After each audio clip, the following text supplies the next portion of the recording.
If I had to, run into someone in the canteen or the cafeteria, and I had to ask them, would they tell me they feel that this is an inclusive place, that overridingly, that's the culture, that's what's in the air? Yes. I think they will tell you that this is a very inclusive place. Do you agree with me, ladies? Absolutely.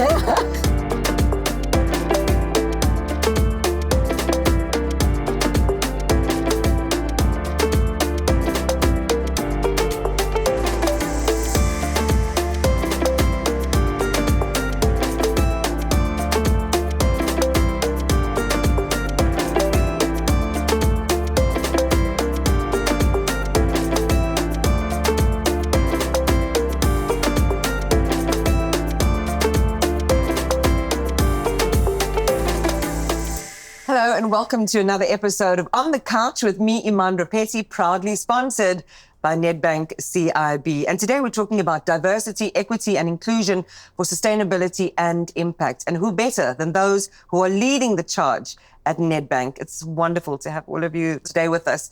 Jadee, Portia and Melanie. And I want to start with you, Portia, because really you're the curator and you hold this project close to yourself as head of HR for investment banking and markets. So how do you promote and protect the culture that you want to at Nedbank? So I think importantly to point out when it comes to diversity, equity and inclusion, leadership commitment is the first thing. It must be there. It must be vocal. It must be visible. It must be sustained. Because anything that does not have leadership commitment, you risk DEI being a tick box exercise. And once you have leadership all in, the impact is transformational. Don't you think that there's a bit of DEI fatigue in the world? It feels like corporations and people who are critics of the program of diversity, equity and inclusion. How do you keep it fresh? How do you keep it central and focused? I know where you're going. A new dispensation in the US where DEI is sort of taking a retreat, but we are very, very clear that DEI is here to stay. We know the business case for it and we know the benefit, and we are not retreating when it comes to DEI. And additionally, our leaders work very closely with our teams on the ground because we also espouse the philosophy of distributed leadership in creating a place really for everyone. I like this idea of a place for anyone because I think anyone who's coming out of, let's say, a learning institution, or this could be their first job, how they encounter a corporate space really shapes their corporate journey into perpetuity. They never forget those things. And Melanie, you have said that you've had allies. People that have backed you even when you were the youngest and sometimes the only woman at the table. What was that support like? But also talk to us about the loneliness of being the first at something. I think, we are seeing it more and more women at the table, especially in the finance world that's so traditionally male-dominated. And I think what I've seen is, and I've been very lucky to have female sponsorship during my life, I've reported to mostly women. And what I've seen at Nedbank is that, this backing has come to light from men and women. When we've asked for the flexibility, the support, it's given to us.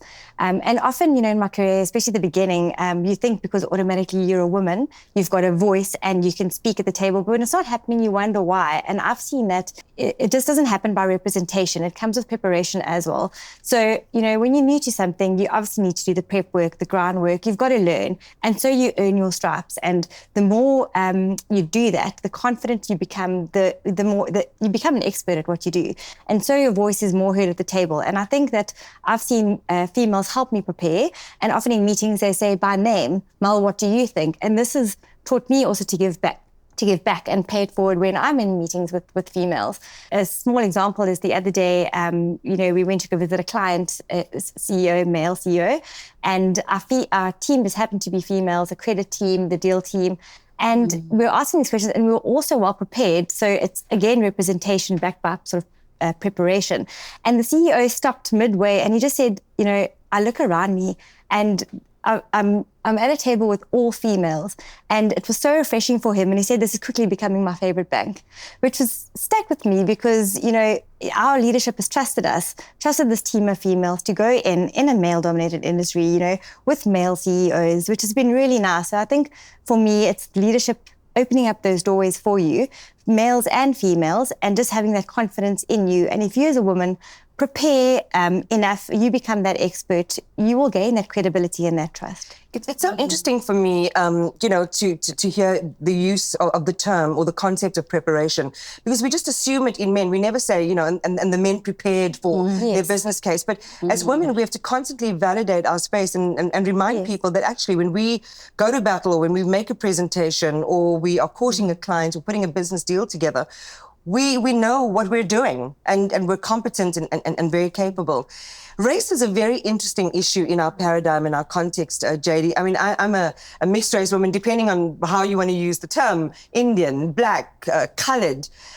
You find yourself in those spaces, and sometimes you're the only person of colour in the room. And at first, you've mentioned in other interviews feeling like you don't belong. How do you transform that into an experience that is deeply affirming of you, that is recognizing of you, and where you can create that sense of belonging for yourself and encourage others to do it too? I think, as you mentioned, it was really difficult in the beginning. But over time, I think what I tried to do is really be authentic and be vulnerable, because my view is you're always going to be an imposter as long as you're not being yourself. You are an imposter. So the only way to not feel like an imposter is to be yourself and feel like yourself. And one example is my accent. I've been out of Cape Town for probably about 15 years, and I still sound like this. I refuse to change my accent. I feel like that is something that is part of me. It is me. And part of belonging and feeling like I belong is really being myself and being accepted as myself with all my flaws, and being vulnerable and sometimes saying, I don't know what to do and I don't completely understand this. So all of those things have slowly built my sense of belonging, because I feel like everybody sees me and I'm still here and I'm accepted. And that gives me a strong sense of belonging. And I just want to add, because I really relate to what she's saying. I was born and raised in the rural Hammanskraal. Life meant fetching water, using paraffin stoves and candlelight studies, and going to Johannesburg because of work and entering corporate. You really feel like you're carrying this heavy burden that you don't belong. And you talk about the accent. I mean, we've got what we call Pretoria accent. It's like Sfanakalo. So it's you don't feel, and added other layers of race into it. You just feel like you always have to compensate. Do I have to change a little bit of my accent and twang a bit? But I mean, I attended schools in rural Hammanskraal. There's no twanging here, and you feel like you always overshare, and you feel like you have to prove yourself. If it's a presentation, you have to over-prepare because, they've given me this opportunity. I need to show that I now belong. I have to prove them right. So what she's really saying, I can completely relate with. But later on in my career, I learned to invest in my development. So I know the value that I bring. I know that I'm here to lead. I know that I'm here to contribute, and I know that I'm here to make a difference. Yeah. So I don't carry that burden anymore. Portia, when you talk about the imposter syndrome, it's so ironic to me that people who are so capable are the ones who feel like they're the pretenders in the room, and then often end up being sidelined or sidelining themselves. And when you think about each of your experiences, Melanie, yours included, bearing in mind what you know now, how do you create space for people who are capable, but who are sitting at the back of the room unrecognized and scared to speak? No, it's such a valid point. I've also myself struggled with imposter syndrome, and I've had to learn, and it's especially when you get feedback, sometimes critical feedback, that's, constructive feedback. And for me, I've had to learn that when the imposter syndrome feeling comes, you need to feel it and let it pass and realize that you are in fact capable. And if I have in my work had to give feedback to someone else or, receiving feedback, it's not nice to receive feedback. I mean, you're still you're growing in your role, and, you need to take that feedback from a place where it's coming from. We often forget that. So it's just about, encouraging people to realize how far they've come. And imposter syndrome is actually, in a way, it's a good thing because it makes you realize where you might have a flaw and how can you fix it. It's all about bringing someone along with the journey. And along with the journey, there will be times where you get this type of feedback, but it's coming from a good place. And you need to bring the ladies with you. Yeah. I mean, the overriding sentiment that I feel in a lot of these interviews that we've been conducting is that the culture is one of lift as you rise. It is one of kind of sussing out those who might be a little bit more retiring and bringing them in. Yeah. It sounds like a great place for women to work. Jadee, I know that your work ethic is very much about being collaborative and hands-on. And I've heard that one of the things you believe in is, I'm not going to delegate a job to anyone that I'm not prepared to do myself. And I think that's such a authentic way to lead people. Tell us a bit more about how you arrived at that ethic and that attitude. It's kind of basically what I've been building on so far in terms of being authentic and being yourself. So, and also being like a human being. So, like, we're all people in the office. I can't expect someone to do something that I wouldn't do. If I expect you to work on the weekend, I expect me to be working on the weekend with you. I would not put expectations on you that I wouldn't put on myself. And I think that's sort of where I come from in terms of, doing work with a team. Yeah, I mean, there's a beautiful saying that says, what you are speaks so loudly, I cannot hear what you're saying. That disconnect between words and actions and living a life of inclusion, living a life of acceptance and embracing diversity in the organization. We know it's not always easy, Portia, and you're leading from the front in a sense while trying to bring the whole team along with you. What are some of the obstacles that you might have seen or the resistance and frictions when it comes to getting everyone to basically belong to the same church? I would say, I think once people get to understand that they still have a home, like everyone, they've got a bedroom in this house, and it's not a matter of inviting Turkey for Christmas, then people actually work in a very collaborative manner. When it comes to creating a culture of diversity, equity, and inclusion, it's embedded in our strategy. It is how we do things. It is anchored by our purpose statement. We use our financial expertise to do good. If I had to, run into someone in the canteen or the cafeteria, and I had to ask them, I mean, would they tell me they feel that this is an inclusive place, that overridingly, that's the culture, that's what's in the air? Yes. I think they will tell you that this is a very inclusive place. Do you agree with me, ladies? Absolutely. Melanie, tell us how you kind of have to because you're the head of the HR. So happy, so inclusive. Oh, I love it. So tell us the real tea then, Melanie. No, absolutely. Portia's right. Portia, continue.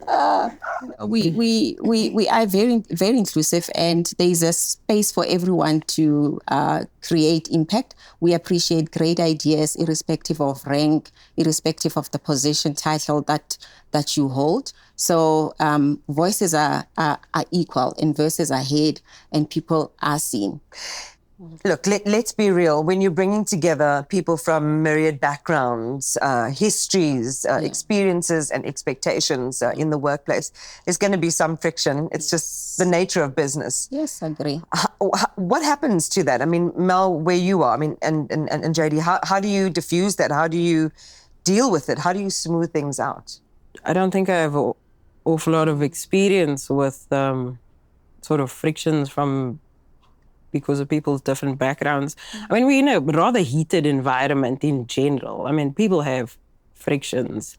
But I would say, for the most part, I don't find that we have a lot of frictions based on things other than work, which I think is great because I think that, Well, talk to me about those, right? Managing different points of view. I made the comment in another panel that we're working with an incredibly diverse workforce, even intergenerationally. So people are coming with their own ideas about how things should be done.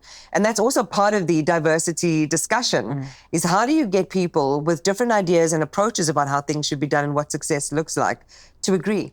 So I can actually definitely speak from an example that I've got, and it's a very specific example, but often in banks, there's this inherent conflict between business and credit. So business obviously bringing a deal to the table, and credit has the ultimate say, a yes and no. So credit's the risk, deal is obviously the business. The end deal making, if I bring a deal, credit's obviously going to say, well, have you thought about X, Y, Z? Have you thought about this? And ultimately, sometimes they want to say no, whereas you can be so passionate about it. And there's often these conflicting views, and it's difficult to get a view across. And what I've seen at Nedbank is that, everyone treats each other actually as a human being. And it's not a thing of, oh, but credit's this, and oh, but business doesn't, they're cowboys. And it's actually every time there is a conflict or a point of discussion, people come together as humans. It's not on email. It's actually, we call a meeting, we have our voices heard, principles, no principles, heads, no heads. It's where the conflict is, and it's dealt at that point, which I have found, that human element is quite nice. And there's a relationship outside of business. It's not just business. It's how are you, how are your kids, how's life? It's quite a nice element of care in that regard. How do you create that space practically in the organization, Portia, for that exchange to happen? Yeah. Because as you're speaking, the peer review, I'm thinking about that. I know with younger journalists, for example, the benefit of experience and institutional wisdom is invaluable, but their alacrity and their agility and the ways in which they do things is very appealing to me. I don't want to be left behind. So I'm like, what is that you're using? Tell me more about it. And then that's where that beautiful exchange is, and it's a win-win for both of us. So I think in terms of the CIB's culture, we've got cultural practices which are very rhythmic in terms of the ways of our working. We big on owning your growth, and we encourage managers to hold regular conversations, meaningful conversations with their team members around career growth opportunities or anything really that is meaningful to the employees. And I think in those conversations, it is where issues such as these surfaces, and then they can then give them proper guidance. And we've got a myriad of ways for people to grow their experience on anything. So it's really conversations. How do you make it safe? Because I know the word or the term psychological safety is just played out. I mean, people also, again, there's so much fatigue with different things. And I suppose it's human nature. Things are cyclical by nature. How do you make it safe for people to speak up without retribution, especially if it's an unpopular idea or approach? Essentially, at the core of psychological safety, it's built on interaction after interaction. It's not a policy. It's not a top-down. It's something that we jointly are responsible for. It's something that we co-own. It's something that we create. So these practices of having one-on-ones, sitting down with your manager, builds on that psychological safety, where people know that, oh, okay, I can actually say certain things and not get judged or there being a repercussion. Line managers having employee listening in sessions with their broader teams so that they can hear from voices perhaps lower from the hierarchy level. So it's those type of conversations and ways of working that we have created. And also I think what is also important is employee resource groups. We have a lot of employee resource groups by way of women in mining, women in energy, women in markets, the Women's Forum, and then there's also Portia, to interject, the Tabono Women's Advancement Program. I think, Melanie, you were also, the pair of you were involved in that. Tell us a little bit more about that. So that's a lovely program. So I'm actually on that program this year. Excuse me. And it's actually, to your point, so it's quite a safe space. It's a Tabona Women's Advancement Program for women in the bank who, they put forward by our managers. And in this, the program runs for about a year, and they explore different topics such as, personal mastery and branding and your presence online and mediation and how to deal with conflict. And it's such a safe space for women because first of all, we all feel so inclusive or included. And people, especially these women, they share stories about what's happened in the past, how they've dealt with conflict, how they've dealt with, not their voices not feeling heard, or, they've felt held back or constricted. So that has been a brilliant program, Portia, for women to feel psychologically safe, because we're a community of women, and sometimes and often, we feel women can obviously sometimes feel cagey and lonely in their roles. And all of a sudden, this program opens up a group of women who feel the exact same, who have these stories, who share these stories. So that's been very powerful. Amazing. Yeah, and if I can add, on the Tabona Women's Advancement Program, the way it's constituted is that there are classroom lessons, there is an action learning project, and there's also mentorship. But I think the great takeaway that the ladies also get on that program is this collegiality of women, this sisterhood of women, and knowing that actually your challenges are not unique and that we are all here for you. We are all here for each other. And that's when we talk about the sustainability and the impact, that's where that becomes really real. The both of you spoke off camera to me, and I'm going to share it here, about being moms with very small children. We know, Portia, where do mothers fit in terms of when they've had babies? And is the company caring of them? More importantly, are our work prospects guaranteed? Are our career prospects not impacted by the fact that we're having children? You're a young mom of twins, so one imagines you work in Thanks for calling me young, but yeah. Not so young. Not so young anymore. But yours are, Jadee. So there's a massive, again, a juggling act that you have to do. In this environment, which Portia has been sharing with us, is a healthy and understanding and inclusive environment. How is the motherhood piece playing out? Well, I can say that I was promoted when I was about this pregnant. Amazing. So I can really say that Nedbank, I've never felt like being pregnant, going on maternity leave, I've never felt penalized. And I didn't feel like it affected my career. And I do understand women's struggles, and I've seen how my friends have had their careers impacted by pregnancy and having kids, but I felt like at Nedbank I was not impacted at all. And that was just the start. And then during motherhood, my boss has got 2 young kids as well, so we're all on calls. Sometimes my kids she's on the phone with me, my kids walk in the room, they get on video, her kids get on video, they start talking to each other. And the work still gets done. The work still gets done, but like we're accommodating of each other's situations. And probably because you have that license, you feel empowered to perform even better. And Portia, I want you to share the message, not only in terms of how it's manifest for you in making those accommodations, but what your message to other corporations might be. So Iman, I just wanted to say, we offer people jobs when they are going on maternity leave. Like you're on your 9 month, we give you an offer letter to say we want you. And we understand that you can only join us after your maternity leave. And in many places you can't get hired, or you might lose your job if you didn't declare that you were pregnant. Yeah. Let alone that's illegal. But we offer people jobs at advanced stages of pregnancy. And also we have flexible work practices, which is really handing the control to any women or female, because you also have males that have domestic responsibility. But it's essentially, you can then structure your life around being output driven, delivering what is required, and have flexibility. Another thing that I'm very passionate about, and I really like, because I think it's such an important artifact that we have, is that we've got a state-of-the-art lactation room at Nedbank. Yeah, wow. State-of-the-art. And I think what it actually is saying, it's just saying that motherhood and career are not mutually exclusive. And women in their childbearing ages can see that I am accepted here. I am welcome here. We want them because we recognize them as value contributors. So, I mean, how does it affect you as a mom? That idea. I mean, it's lovely. I think that Nedbank does a really good job, and as Jadee says, I mean, I can't believe you're promoted. I didn't even know that during your maternity leave. That's amazing. I think it's Nedbank does do a good job. If I've asked for support, the flexibility, I've 100% gotten it. I think that's been really, really great at Nedbank.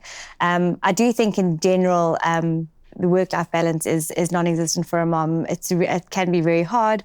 I think sometimes your career will need more of you, and other days your family will. It is really a tough balancing act. But I think what's the important thing is your kids seeing a mom who is really trying to chase her dreams and showing them what is possible. But then reflecting on it, my mom certainly couldn't be there for all the things, and I sort of turned out okay. But what she taught me is that it's resilience. You, as a parent, you don't have to be there for everything. You'll be there for the main things, but not everything. And then I looked into it even further, and there's an actual Harvard study that was done to say that working moms, the sons and daughters of working moms are 29% more likely to lead, to have better job satisfaction, to be resilient, because you've actually taught them that. So as a mom, that's what kind of keeps me going, and Nedbank does so well at it. So as a mom, if you think you're being pulled in different directions, because we're in an emergency relationship with everyone needs a piece of us at work, and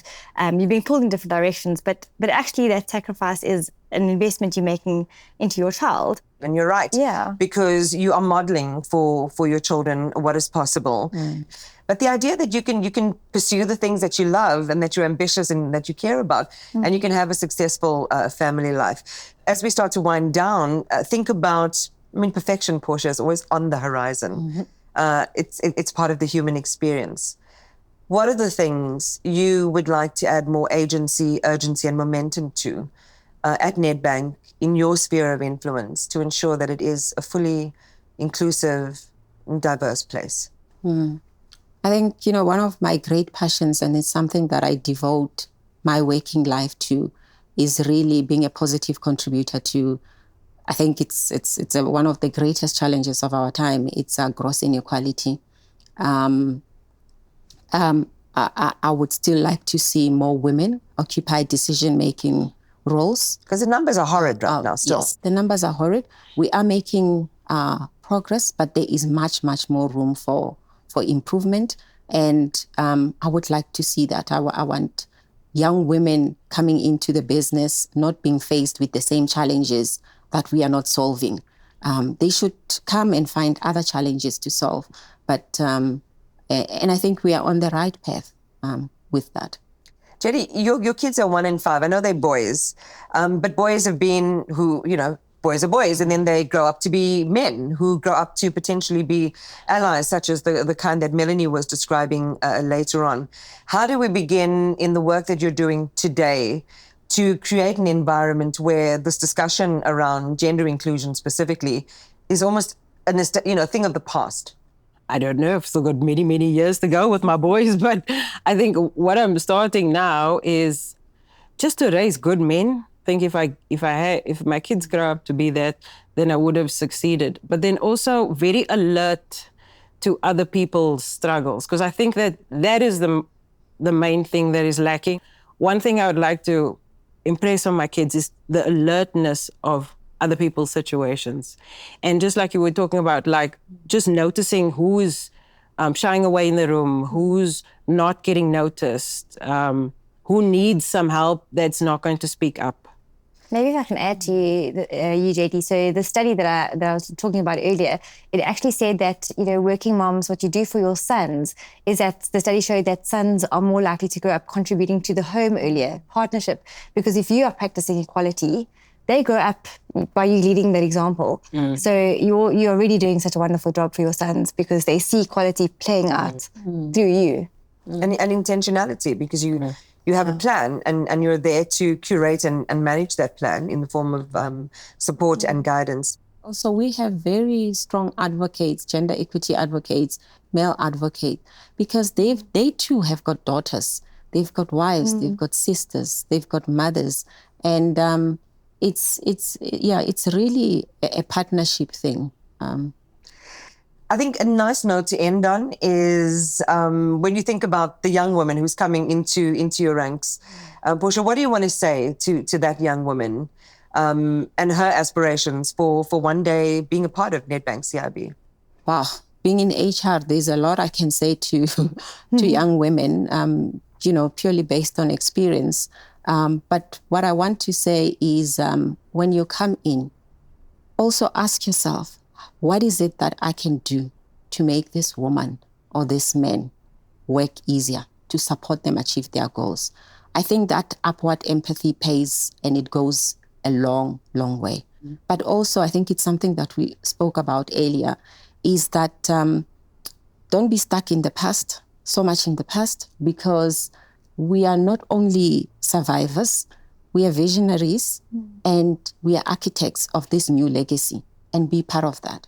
And on that powerful note, we conclude On the Couch with me, Iman Rappetti, proudly sponsored by Nedbank CIB. As I reflect, it's been a conversation that's been so rich, it's been so honest and so authentic. And there's certainly a lot of lessons that we can learn from the career journeys and adventures of all the women that we've been in conversation with. And the whole intention behind this series was to really inspire you, wherever you find yourself in the business or indeed in the world, to ensure that you have what you need and you do have allies, and to never give up on your own career aspirations and dreams. Most importantly, that you hold on to that belief that you have in yourself to reach your highest goals. That's it from us. Take care, all the best, and hopefully we'll see you on another podcast really soon.